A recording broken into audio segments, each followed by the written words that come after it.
Lady Mayor, councillors and other honourable members, the problem we're up against is you can't see, feel, hear or taste electromagnetic fields, but they are harming our health. There are thousands of independent scientists who consider 5G harmful to living organisms, but I'm focusing on 5G, which is far more sinister and uses the pulse millimetre frequency spectrum in addition to what we have now. It's yet another layer of frequency emissions. Our current infrastructure uses microwave technology, and I have to ask you if you would allow mini microwave ovens running 24/7 on very low power with the doors open in your homes. Because that's currently what you're doing with your Wi-Fi routers, smart meters, Bluetooth gadgets and mobile phones. At least now we have a choice. We can switch them off and we can avoid areas where there are masts. With 2, 3, 4G specific wavelengths which are used are very different, but 5G is very different and more of a marketing term than a set standard. The wavelengths that are being licensed for 5G are the most varied and dangerous, from what we have right now up to 300 gigahertz and beyond. The point being is we don't know what technologies they'll be using because they've been given an open book by global governments. I'll cover the why later. Most of these wavelengths have never been used in the public domain. 5G isn't just about mobile phone coverage. It will enable the Internet of Things. To enable blanket coverage, mini stations will have to be positioned indiscriminately every few metres, usually on lampposts, outside our homes, our children's bedroom windows and workplaces. This is what we're petitioning against. I'd like to ask you if you could raise your arm if you'd be happy to have a mobile phone mast in your back garden. Because the street furniture I'm referring to with 5G is potentially just as harmful. 5G and smart technology will consume significant amounts of energy, causing a massive increase on our national energy grid.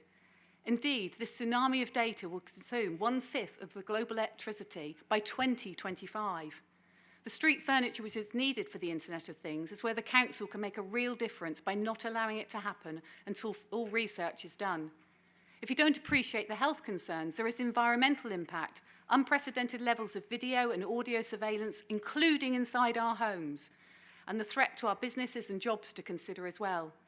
I would urge you to do as Exeter City Council and Devon County Council have done by taking the issue of 5G to scrutiny.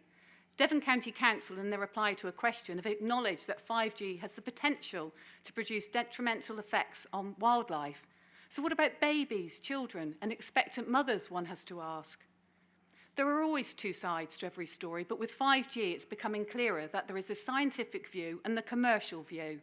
We must stop putting money before health. Everyone I talk to refers to how Public Health England says 5G is safe, but they're getting their information from the International Commission for Non-Iodising Radiation Protection, otherwise known as INCRIP. It's outdated information from back in 1998 and under a review. The levels we have in the UK are far higher than much of the rest of the world.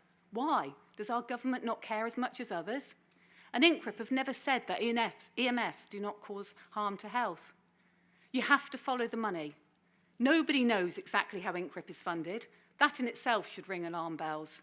Public Health England is funded by the government, and the government stand to make unprecedented amounts of money. And when have the government ever looked at the long-term view? Therefore, you can't see Public Health England as being independent, and I ask you to consider the conflicts of interest yourself. This bias has to end. Dear councillors, please take a moment to think about your loved ones, your children, your grandchildren, as well as us, the residents of Torbay. Each of you was given previously access to various scientific research, which hopefully you've all read and now better understand the problems.